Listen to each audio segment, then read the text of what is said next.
જૈન ધર્મનું મૂળ central point આત્મા છે, તો પછી દેવી દેવતાઓનું જૈનિઝમમાં ઇન્ટ્રોડ્યુસ કેવી રીતે થયું?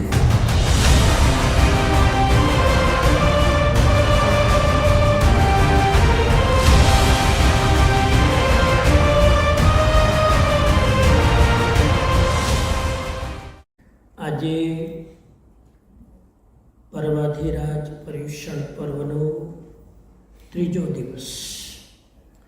બપોરનો કાર્યક્રમ ક્વેશ્ચન અને આન્સર માટે નિર્ધારિત કરેલો છે.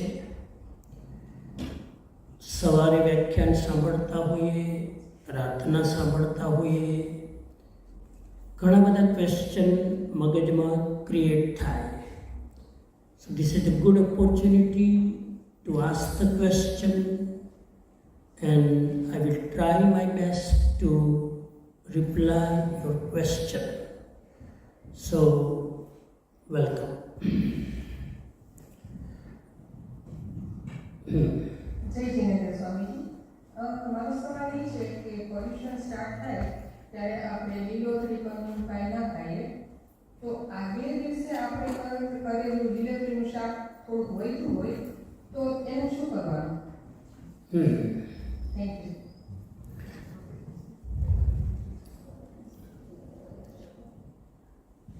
બહેનોના ડિપાર્ટમેન્ટના પ્રશ્નો મને પૂછે છે. But she is asking because what Jainism say about it? What is the Jain solution? That is why she is asking. Very good question. પર્યુષણના 8 દિવસ આપણે લીલોતરી નથી ખાતા, તો પર્યુષણના 1 દિવસ પહેલાં સાંજના રસોઈ કરી હોય અને એમાં શાક વધે તો શું કરવાનું? આનું સિમ્પલ સોલ્યુશન એ છે, જો શાક વધવાનો ડર હોય તો 1 દિવસ પહેલાં સાંજના લીલોતરી નહીં કરવાની, લીલું શાક નહીં કરવાનું, એટલે ઉપાધિ જ નહીં. એ 1 દિવસ લીલું શાક નહીં ખાઓ તો કર્મનિદ્રા વધારે થશે. હવે સાંજના વધેલું છે તો પછી થોડી 2 ચમચી લઈને ઘરના લોકો શેક કરી ખાઈ લો. અહીંયા તો ઇન્ડિયાની જેમ કૂતરા બિલાડા છે ને કે આપણે ખવડાવી શકીએ, એટલે ખાઈ લો. પણ એમને જે પૂછ્યું છે, ભાવથી પૂછ્યું છે કે શું વધે તો એ નેક્સ્ટ ડે ખવાય, એ પૂછ્યું નથી. પણ એનો અર્થ આ છે પ્રશ્નનો, ભાઈ વધે તો શું કરવાનું? હું એ તો નહીં કહી શકું તમે ગાયને ખવડાવી દો, અહીંયા તો ગાયને ક્યાં ગોતવા જવી. તો એ વધેલું શું કરવાનું? વધેલું હું નહીં કહું તમને કે પર્યુષણના પહેલા દિવસે ગઈ દિવસનું વધેલું ખાઈ લો, એવું નહીં કહું. ખવાય પણ નહીં, પણ એ દિવસે જ મેનેજ કરી લો. અને એ દિવસે થોડું, જો એક વસ્તુ યાદ રાખો, પર્યુષણની વાત નથી, આ ઇન જનરલ પણ વધે તો શું કરો? વધે તો આપણે ફ્રીજમાં રાખીએ અને પછી નેક્સ્ટ ડે ખાઈએ.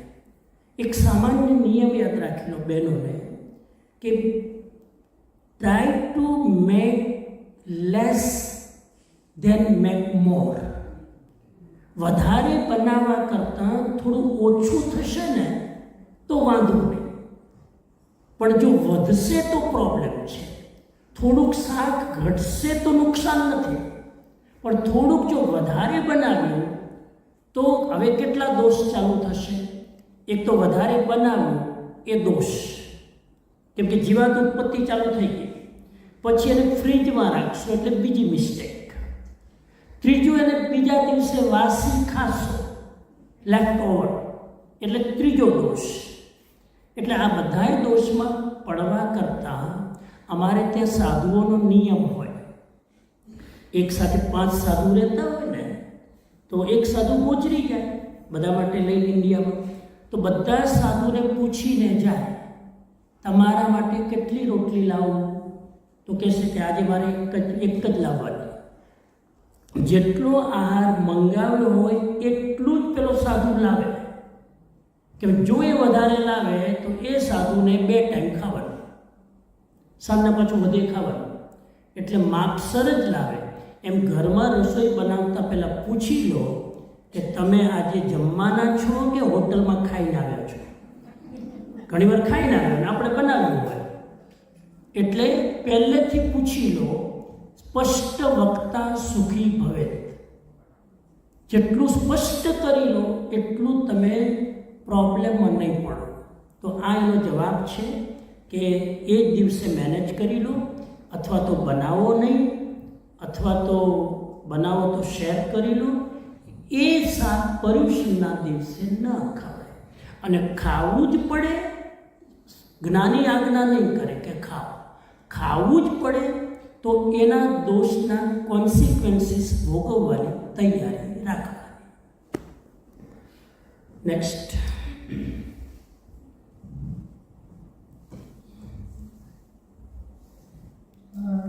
મારો સવાલ છે.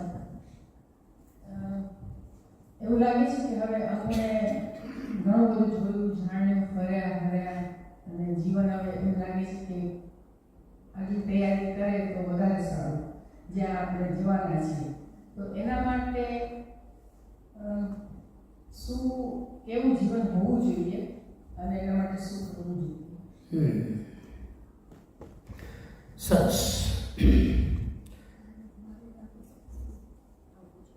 બેનશ્રીનો પ્રશ્ન છે કે જેમ જેમ આપણી એજ વધી રહી છે, we become day by day little more senior, little more adult, little more aged. તો જેમ જેમ આપણી વધી રહી છે તેમ તેમ આપણું આયુષ્ય ઘટી રહ્યું છે. અને આયુષ્ય ઘટી રહ્યું છે એટલે નિસંદેહ જેનો જન્મ થયો છે એનો એક દિવસ ક્યારેક તો મૃત્યુ પણ થશે. તો how to prepare our self for the next life. આ લાઈફ કેવી રીતે સારી રીતે જેટલું લાઈફ સ્પેન છે એ જીવીએ જેથી નેક્સ્ટ આપણું જે લાઈફ જર્ની છે એ સારી જાય. આના માટે 3-4 વસ્તુ મારા મગજમાં આવી રહી છે, શેર કરું. આપણી અત્યારની લાઈફસ્ટાઈલ કેવી બનાવીએ જેથી મરતી વખતે સમાધિપૂર્વક મરી શકું અને આગલી ગતિ ક્યાં થશે એની ચિંતા ન રહે. એના માટે પહેલી વસ્તુ એ છે, મારી દૃષ્ટિએ ઓર્ડરમાં નથી બોલતો, જે યાદ આવે કહું છું. પહેલી વસ્તુ એ છે એવરી ડે ભાવ પ્રતિક્રમણ કરો. એકદમ દીવા જેવી સ્પષ્ટ વાત કરી દઉં છું, ગોળ ગોળ નહીં. ભાવ પ્રતિક્રમણ. આપણે જે રોજ કરીએ છીએ પર્યુષણમાં ટ્રેડિશનલી એ મુખ્યતઃ દ્રવ્ય પ્રતિક્રમણ છે, જેમાં સૂત્રો બોલવાના હોય, વિધિ કરવાની હોય, વિધિ પ્રમાણેની શરીરની મુદ્રાઓ બનાવવાની હોય. એ મૂળતઃ દ્રવ્ય પ્રતિક્રમણ છે. પછી એના અર્થ સમજીને એકાગ્ર ચિત્તે કોઈ કરે તો એ ભાવ પ્રતિક્રમણમાં જઈ શકાય. પણ મૂળતઃ આપણું ધ્યાન એટલું નથી રહેતું પ્રતિક્રમણ કરતી વખતે કે આપણે એના અર્થની અંદર જઈને ભાવમાં પ્રવેશ કરી શકીએ. એટલો ટાઈમ પણ નથી હોતો, કેમ કે સ્પીડમાં બોલવાનું હોય. એક ઇન્દ્રિય, બે ઇન્દ્રિય, તે ઇન્દ્રિય, ચતુરિન્દ્રિય, પંચેન્દ્રિય બોલીએ તો એનો અર્થ શું છે એના સુધી આપણી દ્રષ્ટિ નથી જતી. એટલે એ ટ્રેડિશનલ પ્રતિક્રમણ એના ક્રમથી કરવાનું હોય. તે ભાવ ઊભા કરવાને એક ગુંજાઈશ નથી રહેતી.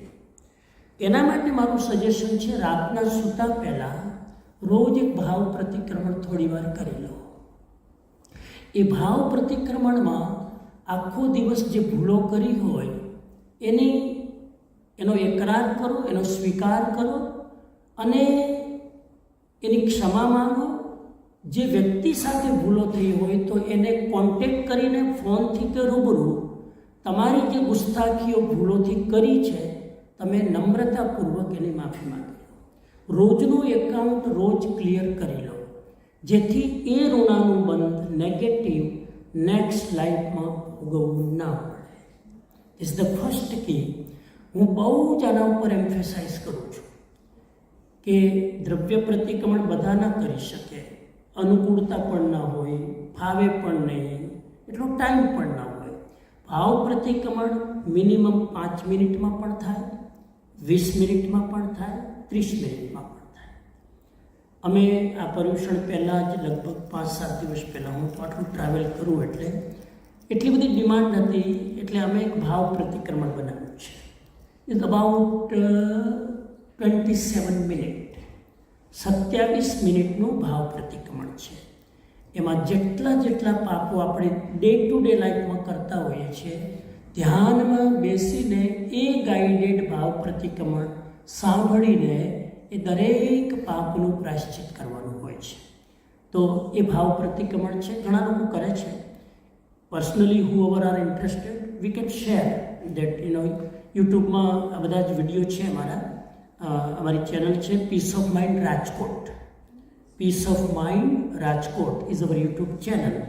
એમાં આ તમને રિસન્ટલી જે અમારું ભાવ પ્રતિક્રમણ છે મળી જશે. It is in Hindi I think. Mostly Gujarati કે હિન્દીમાં છે આઈ થિંક. હા, તો એ તમે કરી શકશો. અને સિમ્પલ હિન્દી છે. મારું હિન્દી અને ગુજરાતી, આમ હું હિન્દી બોલીશ ને તમને ખબર નહીં પડે. હિન્દી અને ગુજરાતીમાં જાજો ફરક જ નથી. હાથ અહીં રાખો એટલે હિન્દી થઈ જાય, હાથ નીચે ઉતારો એટલે ગુજરાતી થઈ જાય. હિન્દી સમજી ગયા ને? એટલે ઇટ્સ નોટ મચ ડિફરન્ટ. પણ એ ભાવ પ્રતિક્રમણ નંબર 1, તો એ ખાસ બધા કરો. It's very interesting. હવે આજની ભાષામાં હું કહું, આજે યંગસ્ટર લોકો નહીં સમજ્યા ભાવ પ્રતિક્રમણ શું. એને હું કહું છું સેલ્ફ કાઉન્સલિંગ પ્રોસેસ.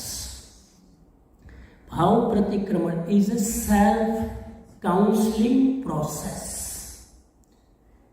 જેને સાયકોલોજીકલ થોડા પ્રોબ્લેમ હોય એને ખબર હશે કાઉન્સલિંગ કોને કહેવાય. કાઉન્સલર પાસે જાઉં છું ક્યારેક? હા, આજકાલ લગભગ 40% યુથ, યંગ એડલ્ટ અત્યારે વર્લ્ડમાં કાઉન્સલરના લેસન લે છે. Because of the mental problem, anxiety, depression, divorce, આ બધાના લીધે.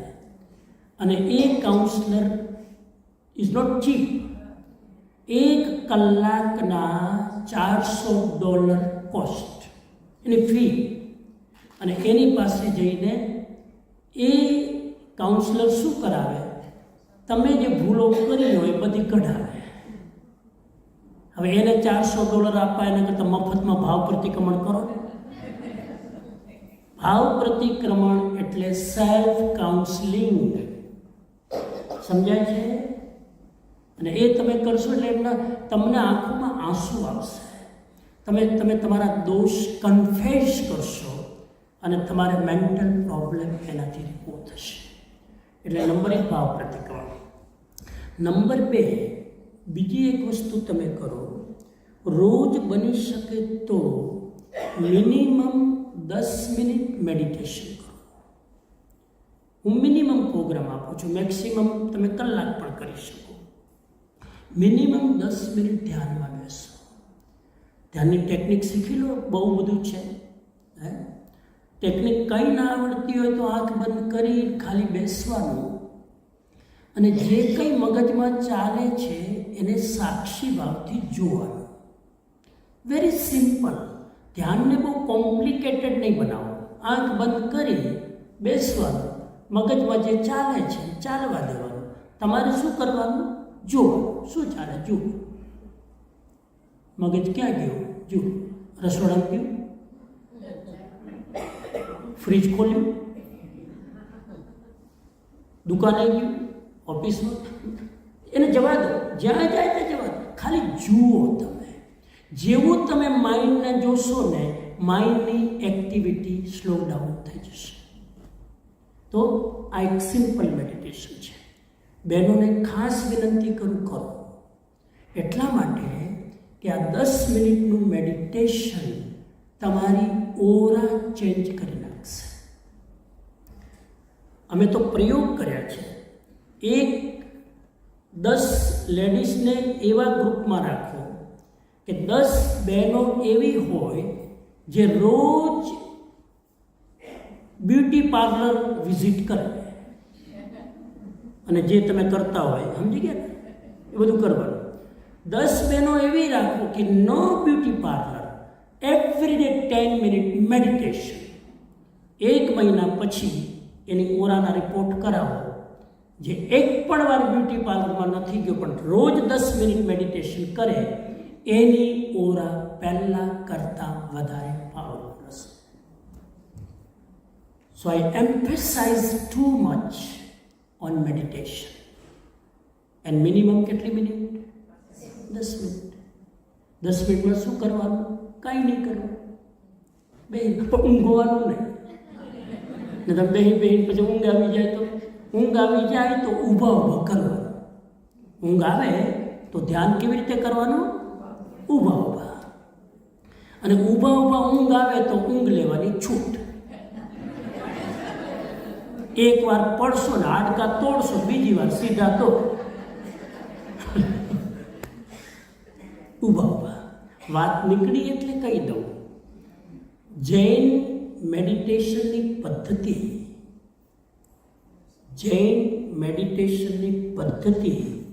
ઊભા ઊભા ધ્યાન કરવાની છે. જૈન મેડિટેશનની ટેકનિક બેસીને ધ્યાન કરવાની નથી. એ હિન્દુ પરંપરામાં છે. હિન્દુના ભગવાન બધા બેસીને ધ્યાન કરે. મહાવીર સ્વામી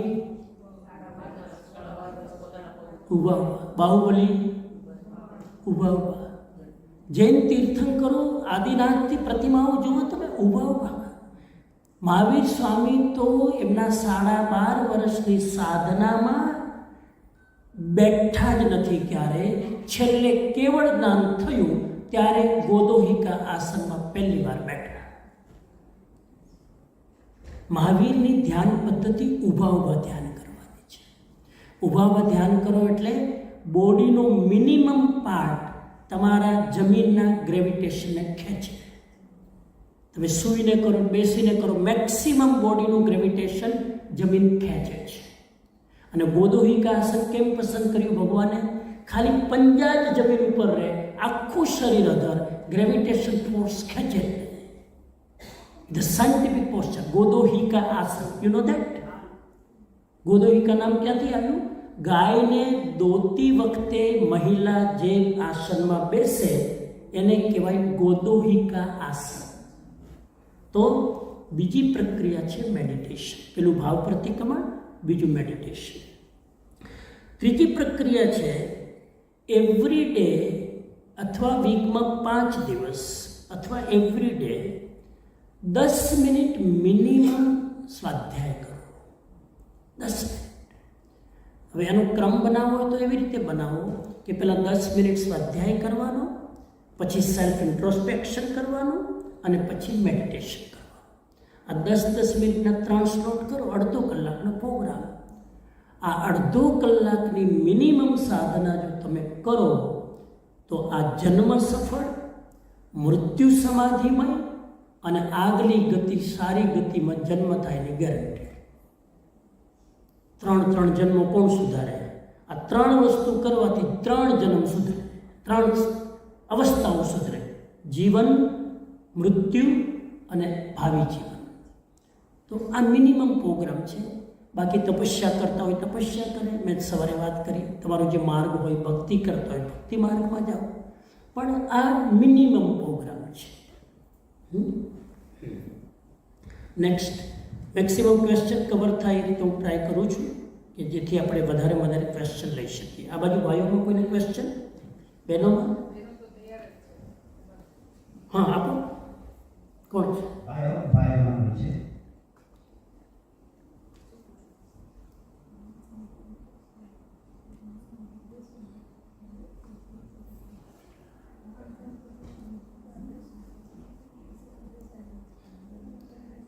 જો પ્રશ્ન છે ને ગમે તે પૂછાય. ઘણા લોકોને પૂછવું હોય પણ પેલો સંકોચ થાય.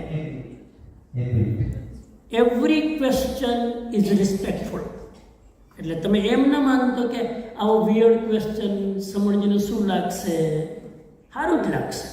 ગમે તે પૂછાય. જય જય. આપણે જૈન ધર્મનો હાલ આત્મા કહીએ છીએ,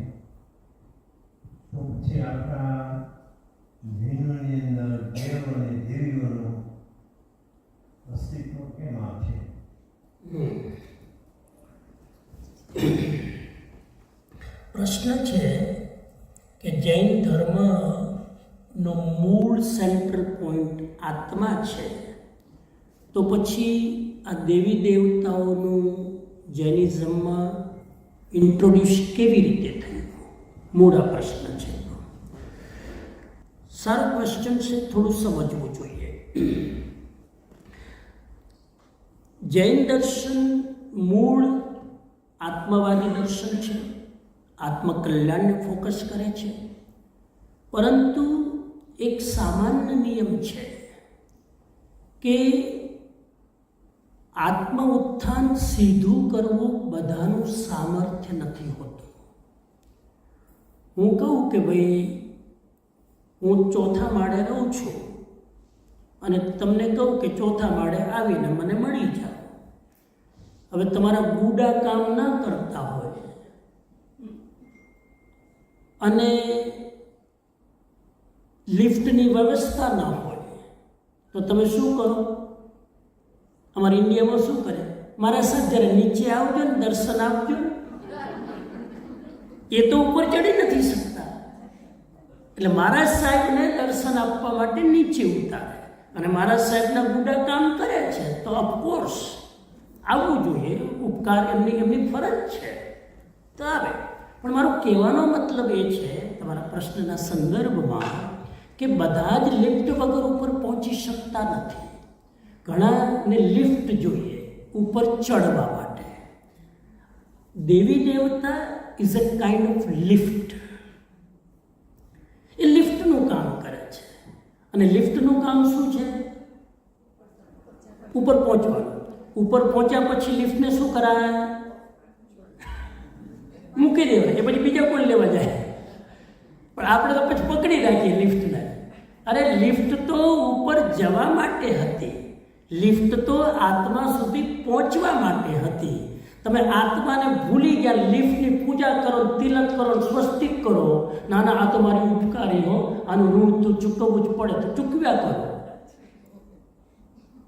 દેવી દેવતા ઇઝ લિફ્ટ.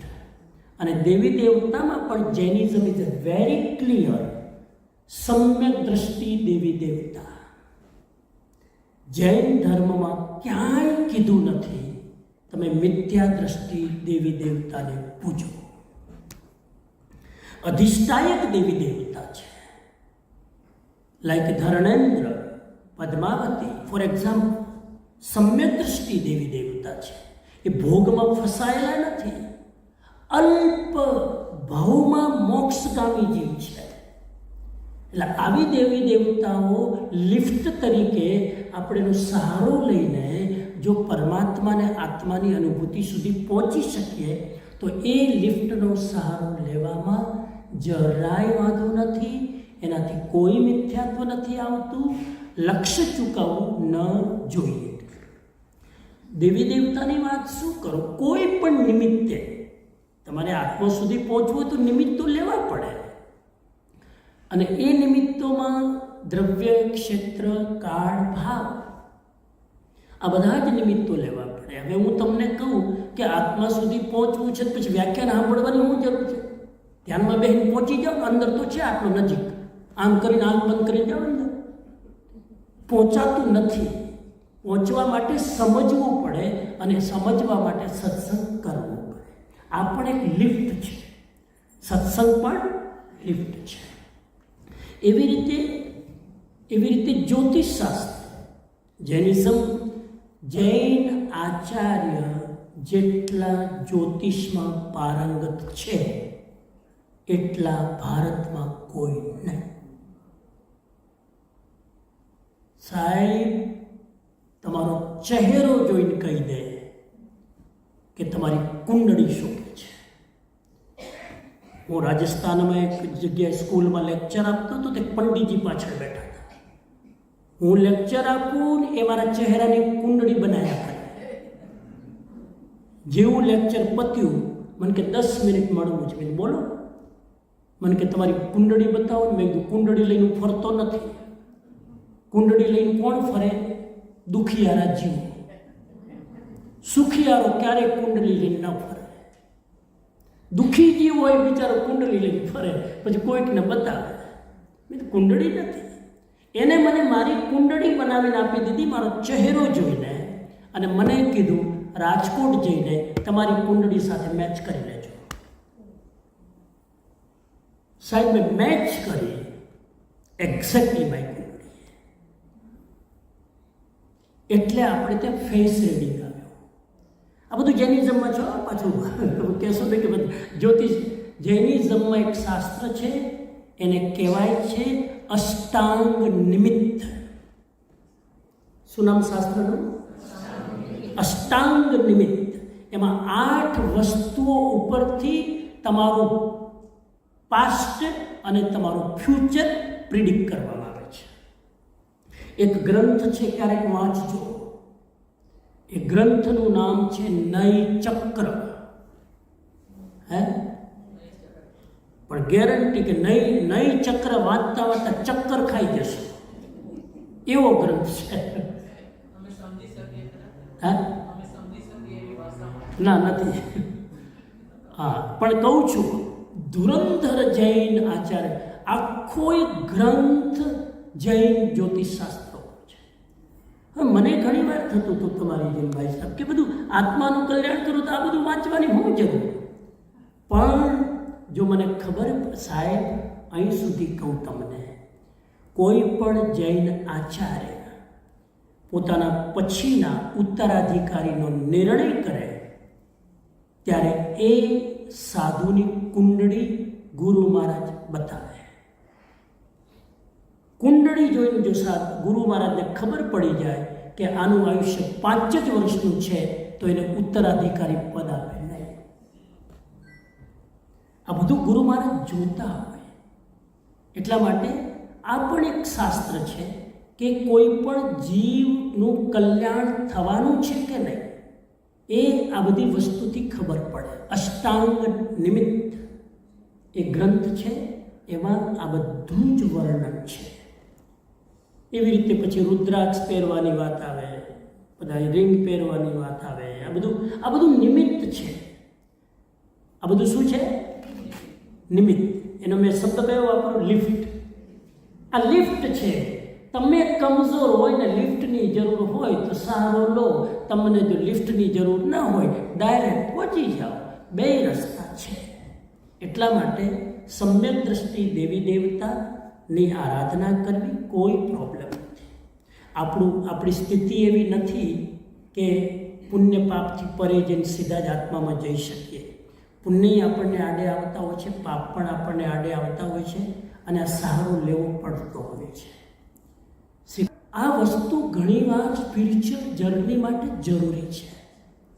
એટલે એકાંતે નિશ્ચયમાં બધા જઈ નહીં શકે.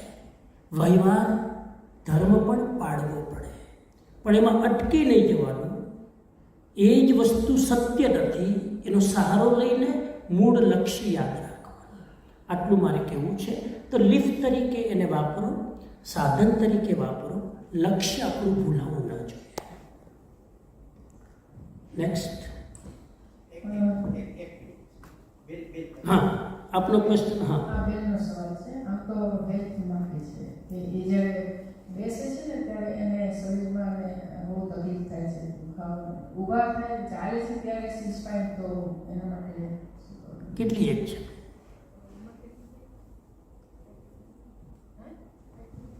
83.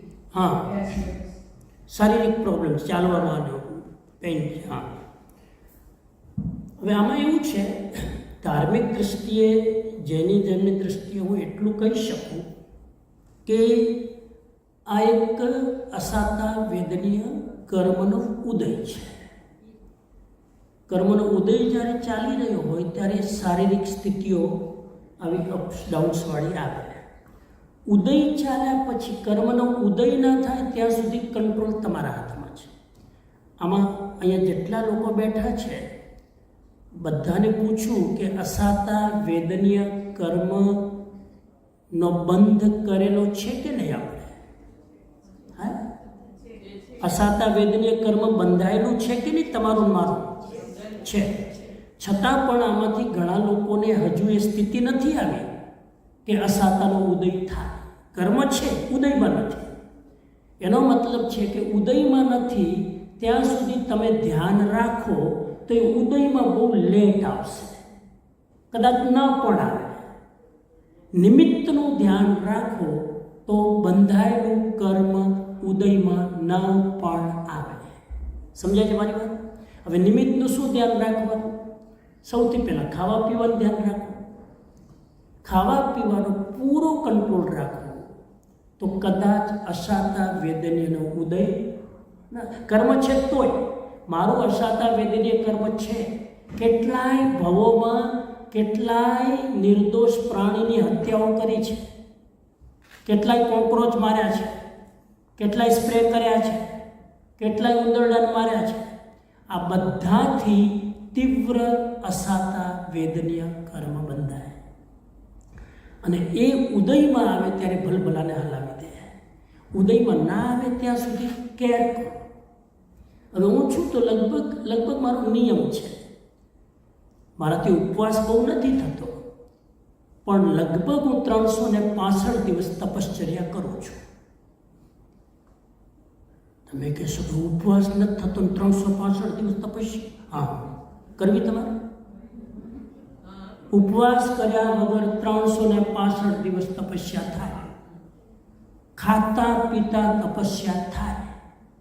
એ તપસ્યા છે ઉણોદરી. શું? ઉણોદરી. ટાઈમ થાય ત્યારે ખાઈ લેવાનું કે ભૂખ લાગે ત્યારે ખાવાનું? બોલો બોલો, ડાયા થઈને બોલો. ભૂખ લાગે ત્યારે. હમણાં અહીંયા 5:30 વાગશે, બધા ઉપડશે. પૂછો પેટને કે જરૂર છે કે નહીં. આ હાલો ટાઈમ થઈ ગયો, હાલો થોડું વાપરી લઈએ એટલે રાતના પછી જરા લમણો નહીં. હા, પેટ ના પાડે તો ન જાઓ. અહીંયા તો ઉદારતાથી ઓફર કરશે, આવો લાભ આપો, લો તો થોડુંક વાપરો. તમારે વિવેક નક્કી કરો. મને એમ થાય કે અત્યારે જરૂર નથી, હું કહી દઉં, ગોતરી નહીં કરું. આમાં મજા છે. તો સૌથી મોટામાં મોટી તપશ્ચર્યા અને મોટામાં મોટું અસાતા વેદનીને કંટ્રોલમાં રાખવું હોય, ઉણોદરી કરો. 2 જ વસ્તુથી ચાલે ને તો થાળીમાં 4 વસ્તુ ના કરો. આમ ગમે એટલા નિયમ પાડીએ, સમણજી તમે જે બોલો છો ને એવું આમ હાવ હાઈએ ઉતરી જાય છે, પણ થાળી સામે આગળ રહેવાતું નથી. ત્યારે બધા નિયમમાં નક્કી કરી કંટ્રોલ કરવો પડશે. હું 2 જ વસ્તુ લઈશ. ખબર છે કે કોલેસ્ટ્રોલ છે તો મારે તળેલું ના ખવાય, પણ ઘરમાં તો કોઈ ખાવા ના દે એટલે અહીંયા હાટું વાળો. ઘણા લોકો હોય ને, મારા વડીલો ડાયાબિટીસ વાળા, ઘરમાં તો બહુ ઊભી હોય, ખાવા જ ન દે. પપ્પા પ્લીઝ અડતા નહીં, સેવા અમારે કરવી પડશે. એટલે અહીંયા જ્યારે ફોરવર્ડ બાય લંચના ડિનર હોય ને, પૂરું હાટું વાટે. અહીંયા તો બધા ભાવથી ખવડાવે.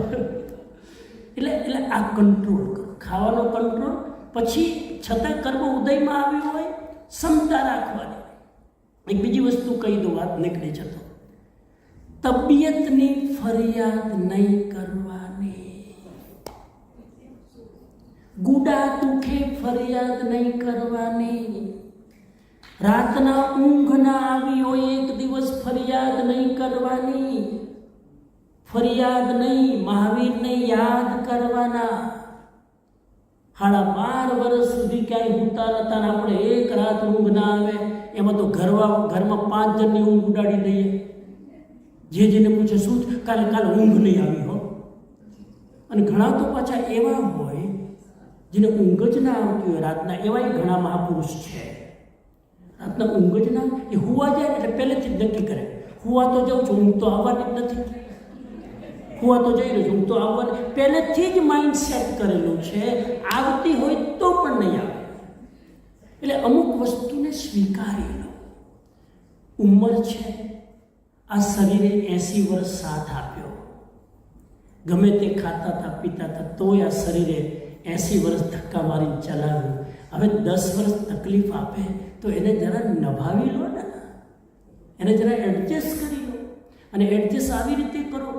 થોડુંક ખાવા પીવાનું ધ્યાન રાખો, થોડુંક થોડીક લાઈફસ્ટાઈલ ધ્યાન રાખો, થોડુંક આરામનું ધ્યાન રાખો.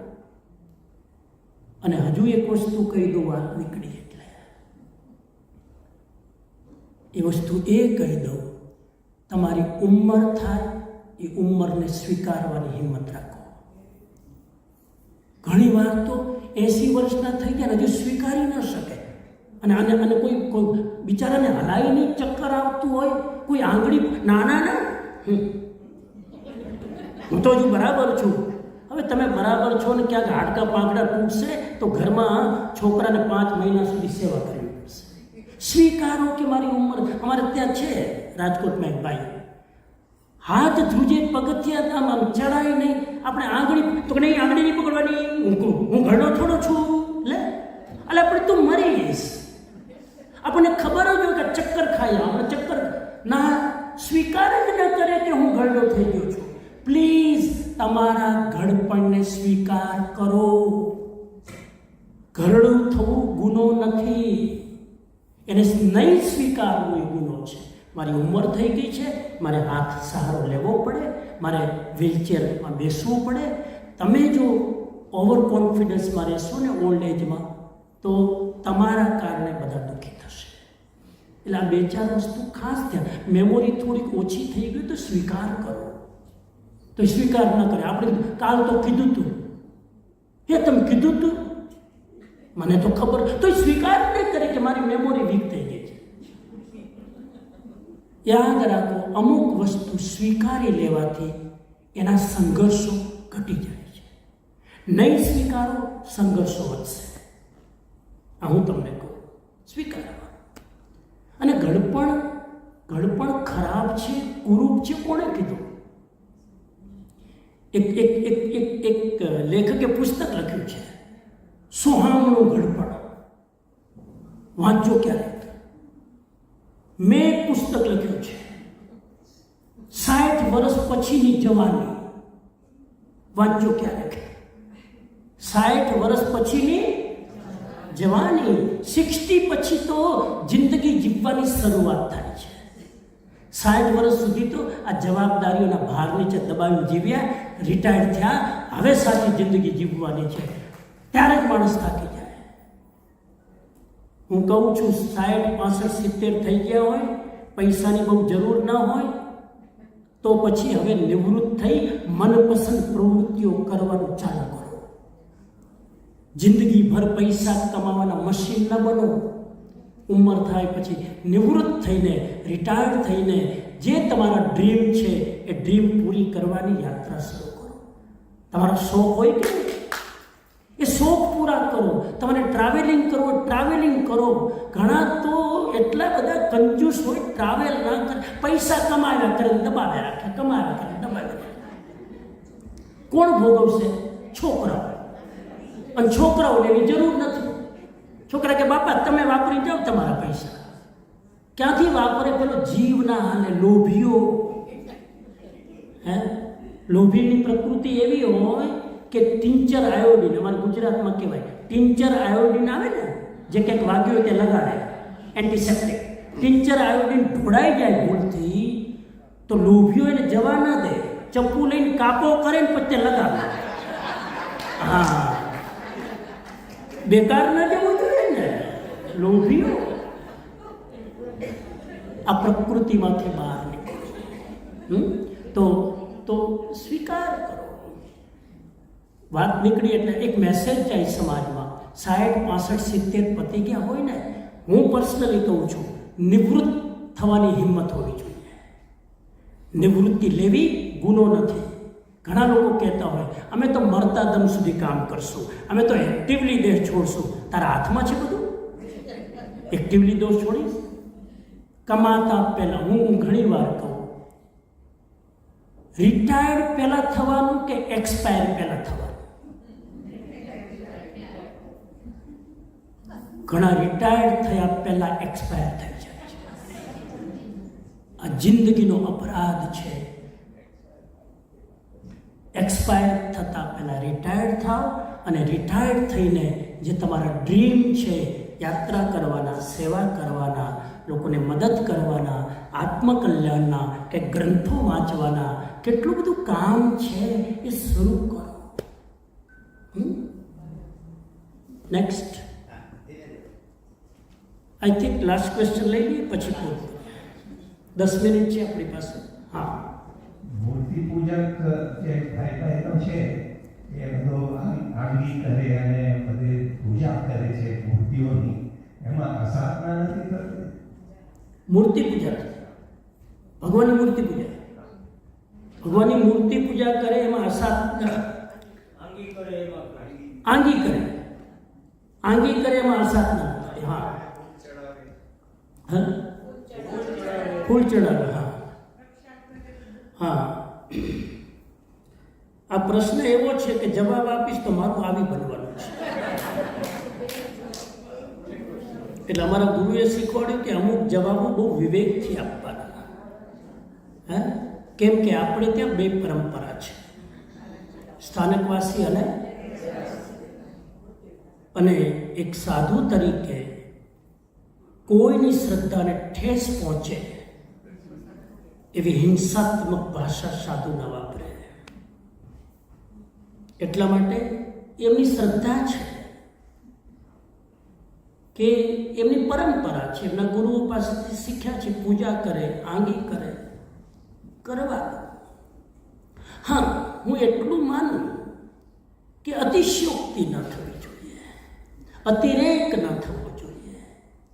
ભગવાનને તમે 1 ફૂલ ચડાવો તોય ભગવાન રાજી, અને 10,000 રૂપિયાના મોટા મોટા ફૂલો એક્સપોર્ટ કરીને બહારથી અને ત્યાં ભગવાનને ચડાવે.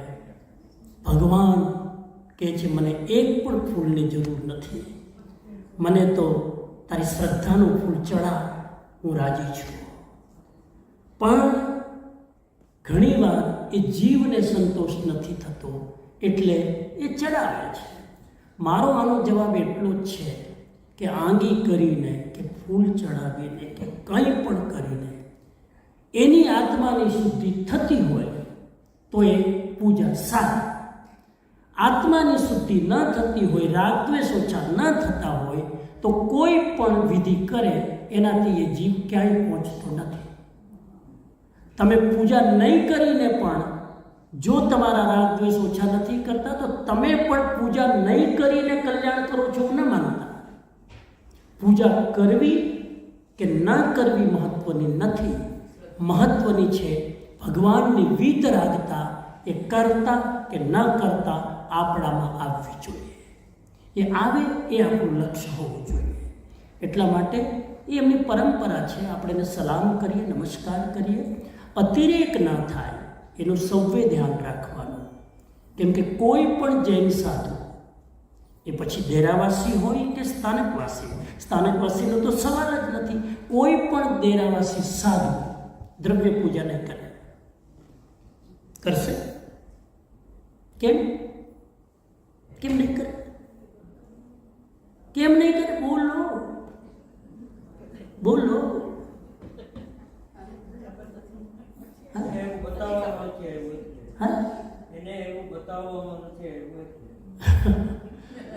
ડેરાવાસી સાધુ એટલે પૂજા નહીં કરે કે પૂજા કરવામાં અહિંસાનું મહાવ્રત ભંગ થાય. પૂજા કરવામાં ફૂલ ચડાવવા પડે, દીવો કરવો પડે, વાયુકાયની જીવની હત્યા થાય, અગ્નિકાયના જીવોની હત્યા થાય. એને તો 5 મહાવ્રત છે એટલે નહીં કરે. તો તમને કરવાનું કેમ? કે હિંસા અમે ના કરીએ, તમે કરો. એ તમને કરવાનું નથી કહેતા, એ તમને કમસે કમ તમારામાં એક શ્રદ્ધા આવે, ભાવ આવે એટલા માટે શરૂઆત માટે કહે છે. શરૂઆતમાં આંગી જોઈને તમને ભાવ આવતા હોય તો સારું, પણ ધીરે ધીરે ધીરે પછી આંગીના દર્શન કરીને ભાવ નહીં લાવવાના, પછી આંગી વગર પણ ભગવાનની પ્રતિમા જોઈને ભાવ આવવા જોઈએ. અને સ્થાનકવાસીને તો ભાવ લાવવા સૌથી અઘરા. આંગી અને પ્રતિમા બંને જોયા વગર ભાવ લાવે એનું નામ સ્થાનકવાસી. 2 વગર નિરાકાર પરમાત્માને મનમાં ધારણ કરીને તમારે ભાવ લાવવાના છે. એ લાવી શકો તો તમને મૂર્તિની જરૂર નથી. એ ના આવે તો તમને મૂર્તિ જોઈએ. સ્થાનકવાસી લોકો પાલિતાણા નથી જતા? બોલો. અરે સ્થાનકવાસી શું નોન જૈન કેટલા જાય છે? લક્ષ્ય આપણું હોવું જોઈએ, ભાવ ચડવા જોઈએ, દેખાદેખીથી નહીં કરવાનું. આજે જ અમે ઉપર બેઠા હતા થોડાક લોકો, હું વાત કરતો હતો શું ખાવું જોઈએ ને શું નહીં ખાવું જોઈએ ને આદુ ખાવું જોઈએ કે હૂંઠ ખાવી જોઈએ કે ફ્રૂટ ખવાય પર્યુષણમાં. ઘણા તો આ બધી ચર્ચામાં એટલા બધા ઝઘડા કરે, રાગ દ્વેષ કરે. એના કરતાં ભાઈ તારી દશા ન હોય તો ખાઈ લે અને ચૂપચાપ માળા ગણ. હા, સીધી વાત છે. તમારે જેટલી શુદ્ધિ કરવી હોય ને એટલું છોડો. પર્યુષણમાં એપલ ખવાય કે નહીં? તારે શુદ્ધિ વધારે કરવી હોય તો ન ખવાય. તારે જલ્દી મોક્ષ જવું હોય તો લીલોતરી બંધ કર, કંદમૂળ બંધ કર. તારે હજુ 10 જન્મ લેવા તો ખા. સીધી વાત છે. આમાં તમે પડોમાં આ ખવાય. મેં એક દિવસ કીધું હતું આપણો ધર્મ ખાવા પીવામાં ફસાય ગયો. થોડા બહાર નીકળો આમાંથી, થોડા બહાર નીકળો. રાગ દ્વેષ છોડવાના છે. આ ખાવા પીવામાં ક્યાં ટવાઈ ગયા આપણે? હા પ્લીઝ. આજના યંગસ્ટરને હું તો આ દેશમાં કહું છું સાહેબ, એ મા બાપ ધન્ય ભાગી છે કે તમારા બાળકો આ દેશમાં રહીને માંસાહાર કરતા નથી. લીલોતરી ન ખવાય, આ ન ખવાય. છોકરા કે માં તો હું ખવાય એ કે તો હું પીવાય? આમાં કાંઈ પીવાય નહીં, તારું લોહી પીવાય. હવે છેલ્લે એ બાકી બચ્યું કે હવે આ પીવું. મેં આજે સવારે ઈશારો કર્યો, આ ધર્મ નહીં ટકે. આવતું જનરેશન આવતું બંધ થઈ જશે, સાવધાન રહેજો. હું વારંવાર ચિંતા વ્યક્ત કરું છું મારી. આવતા જનરેશનને જે મેઇન આપણા આદર્શો છે ને એની વાતો કરો. આ સામાન એ છોકરાઓને કંઈ પડીએ નથી. હું તો હકીકત કહું ને, આ છોકરાઓને 8 દિવસ રોજ મગ એમને ખવડાવો, છોકરાઓ ખાઈ લેશે. એમને તમારા જેટલા વિકલ્પો નથી જેટલા આપણને છે. અને વાત આપણે છોકરાઓની કરીએ છીએ, એ બિચારાને પ્રેમથી કહી દો બેટા આ પર્યુષણ છે, હા કાંઈ વાંધો નહીં. હવે એમાં પાપ લાગે ને આ લાગે ને આટલા કર્મ, હવે એને ક્યાં બિચારાને આ ચક્કરમાં પડાવું છું? નીકળો બહાર. મારું બહુ મોટું મિશન છે આ જૈન ધર્મનો ફેસ બદલવાનો. હું આ કામ કરી રહ્યો છું અત્યારે. જૈન ધર્મના આ બધા જે આંટી ગુંઠીઓ છે ને એમાંથી બહાર કાઢવાનું કામ છે. અમારા ગુરુએ મને સોંપ્યું છે. કેટલો સફળ થઈ ભગવાનને ખબર. પણ મને આનંદ છે કે અમેરિકાના યંગસ્ટર મને સાંભળે છે, મલેશિયાના યંગસ્ટર મને સાંભળે છે, જાપાનના જાપાનીઝ છોકરાઓ અમને સાંભળે છે. એટલે ભવિષ્ય સારું છે. છેલ્લો ક્વેશ્ચન લઈ લઈએ. બોલો.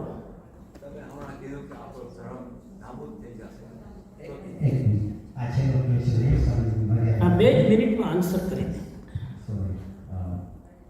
તમે જે વાત કરી કે આપણો ધર્મ નાબૂદ થઈ જશે, તો મને એમ લાગે છે કે જે અત્યારના યંગસ્ટર્સ ભણેલા છે ઇન્ડિયાની અંદર અને એ લોકો દીક્ષા લે છે નાની ઉંમરમાં, તો એ જે છોકરાઓ છે કે છોકરીઓ એ લોકો ચિલ્ડ્રન બેરિંગ એજના છે, એ લોકો બાળકો ઉત્પન્ન કરી શકે છે, છતાં એ લોકો દીક્ષા લે છે. તો એ જે એજ છે એ ટાઈમ પ્રમાણે ચેન્જ કરી અને કાં કરે કે 40 વર્ષ પછી દીક્ષા લે તો આપણો ધર્મ છે એની અંદર છોકરાઓ ઉત્પન્ન થશે અને જૈન ધર્મ જળવાઈ રહેશે. એવી મને એવું ફીલ થાય છે. કેમ કે હજી હમણાં જ ટર્કીના પ્રાઇમ મિનિસ્ટરે કીધું કે તમે ગમે તે દેશમાં જાઓ તો તમે મિનિમમ 4 છોકરા ઉત્પન્ન કરો તો આપણે ઇસ્લામ ધર્મ રહેશે. તો આપણે જૈન ધર્મ છે, આપણા ભણેલા છે, આપણા ઉચ્ચ આપણા વિચાર છે, તો કેમ આપણા જે આપણને શીખાડે છે બધા એ લોકો કેમ એમ નથી કહેતા કે દીક્ષા લેવી હોય તો 5, 20 કે 40 વર્ષ પછી જો લગ્ન કરી અને છોકરા તમે ઉત્પન્ન કરો તો આપણો ધર્મ ચાલુ રહેશે. પણ કોઈ નથી કહેતું. તમારો મેસેજ સાધુ સંતો સુધી પહોંચાડીશું. ના 100%. કેમ કે હું તો દીક્ષા આપતો જ નથી ને. આપણે તો દિશા આપીએ છીએ, દીક્ષા નથી આપતા. આપણું કામ ડિરેક્શન આપવાનું છે, કોઈનો સંસાર છોડાવવાનો નથી. પણ વાત તમારી સાચી છે. મને ઘણી વાર થાય કે આ નાના નાના છોકરાઓ બિચારા લઈ લે દીક્ષા. મારો મેસેજ પહોંચાડીશ. આપનું નામ શું? નટુભાઈ. એમનું નામ મને યાદ રહે કે 2-3 દિવસ એવી સેવામાં રહ્યા ને. સેવામાં રહેવાનો આ ફાયદો, તમે ગુરુની નજીક રહો ને, એમની છત્રછાયા રહો તો આનંદ થાય. હા, બહુ સરસ. તો વાત સાચી છે, હું સંતોને વાત કરીશ. પણ ખેર, દીક્ષા લેવી ન લેવી એ બધું ભવિતવ્યતા છે. માણસનું ભવિષ્ય ઘડાઈને આવતું હોય છે સાહેબ. હા, ઘડાઈને આવતું. એક 12 વર્ષના છોકરા ઇન્ડિયામાં દીક્ષા લીધી. તો દીક્ષા લીધીને જે સ્કૂલમાં ભણતો હતો, સ્કૂલમાં જઈને ભાષણ આપ્યું કે સંસાર આમ છે, બધું લેક્ચર આપ્યું. તો તમારા જેવા કોઈ 70 વર્ષના શિક્ષક હશે, એને કીધું 12 વર્ષની ઉંમરમાં દીક્ષા લેવાય, તમને શું ખબર પડે, નાની ઉંમરમાં દીક્ષા ન લેવાય.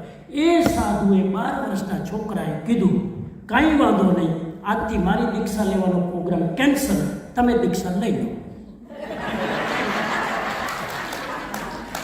તમે તો 70ના છો ને, તો તમને તો બધી જ ખબર પડે ને, તમે લઈ લો. પેલા ભાઈ ત્યાં દેવાના થઈ ગયા. મારું કહેવાનો મતલબ છે, આનું ઘડતર થઈને આવતું હોય છે. મેં 16 વર્ષની ઉંમરમાં ઘર છોડ્યું, 18 વર્ષની ઉંમરમાં દીક્ષા લીધી.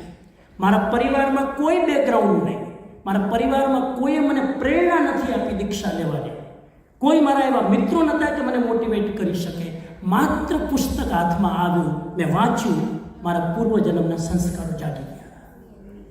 આ પૂર્વજન્મની કોઈક તપશ્ચર્યા હોય અને અધૂરી રહી ગઈ હોય, એને પૂરી કરવા માટે કોઈ માણસ સાધુ બનતો હોય છે.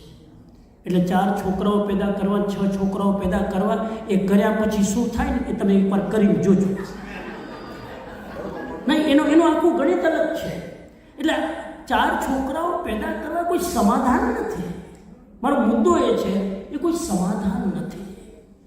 કોઈ બીજા લોકો કરે છે એટલે કોમ્પિટિશનમાં આપણે કરીએ એટલે આ તો ઉલમાંથી ચૂલમાં પડવાની વાત છે. આમાં બહુ વિશેષ સર્કલ છે. આ ક્યારેક આપણે સમજીશું, પણ એમની ચિંતા બહુ વ્યાજબી છે. તમારી જે ચિંતા છે એને હું રિસ્પેક્ટ કરું છું. અને હું નાની ઉંમર મોટી ઉંમરમાં દીક્ષાની વાતમાં માનતો નથી, હું યોગ્ય દીક્ષામાં માનું છું. યોગ્યતાપૂર્વક દીક્ષા થવી જોઈએ. 80 વર્ષનો વ્યક્તિ પણ દીક્ષા લેતો હોય અને યોગ્ય ન હોય તો ના આપવી જોઈએ. અને 10 વર્ષનો બાળક પણ દીક્ષા લેતો હોય યોગ્ય હોય તો આપવી જોઈએ. વાત નીકળી છે એટલે કહી દઉં, આજ સુધીની જૈન પરંપરામાં જેટલા મહાપુરુષોએ નાની ઉંમરમાં દીક્ષા લીધી છે એ જબરજસ્ત સંઘના પ્રભાવક થયા છે. હેમચંદ્રાચાર્યજીએ 8 વર્ષની ઉંમરમાં દીક્ષા લીધી. હેમચંદ્રાચાર્યજી. આચાર્ય તુલસી 11 વર્ષની ઉંમરમાં દીક્ષા લીધી. હું તમને 25 નામ ગણાવું. વજ્ર સ્વામીએ ઘોડિયામાં દીક્ષા લીધી. ઘોડિયામાં જ્યાં સુધી હાથમાં ઓઘો ના આવે ત્યાં સુધી રડવાનું ચાલુ રાખ્યું. પૂર્વજન્મમાં દીક્ષા શબ્દ સાંભળીને મગજમાં સેટ થઈ ગયો હતો અને ઘોડિયામાં પેલી દાસી ઝુલાવતા આના બાપે તો દીક્ષા લઈ લીધી. દીક્ષા શબ્દ સાંભળતા જ જાતિ સ્મરણ જ્ઞાન થઈ ગયું. આ એક જન્મની યાત્રા નથી, અનેક જન્મોની યાત્રા હોય છે. ત્યારે આ ભાવ જાગતા હોય છે. બાકી આ કલયુગમાં, આ પંચમકાળમાં, આ ભોગમાં બધું છોડી નીકળી જવું ને એ આલોચના કરવી શૈલી છે. નીકળી પડજો, ખબર પડે. એ ભાવથી ખૂબ સરસ આનંદ થયો પ્રશ્નોત્તરીનો. ફરી આપણે રાતના ચત્તારી મંગલમ હરિહંતા મંગલમ સિદ્ધા મંગલમ સાધુ મંગલમ કેવલી પન્નતો ધમ્મો મંગલમ ચત્તારી લોગુત્તમા હરિહંતા લોગુત્તમા સિદ્ધા લોગુત્તમા સાધુ લોગુત્તમા કેવલી પન્નતો ધમ્મો લોગુત્તમા ચત્તારી શરણમ પવિજ્જામિ હરિહંતે શરણમ પવિજ્જામિ સિદ્ધે શરણમ પવિજ્જામિ સાધુ શરણમ પવિજ્જામિ કેવલી પન્નતમ ધમ્મમ શરણમ પવિજ્જામિ સર્વમંગલમાંગલ્યમ સર્વકલ્યાણકારણમ પ્રધાનમ સર્વધર્માણામ જૈનમ જયતિ શાસનમ जिन शासन देव की, श्रवण भगवान महावीर स्वामी की, पर्वाधिराज पर्युषण पर्व की, आज के आनंद की,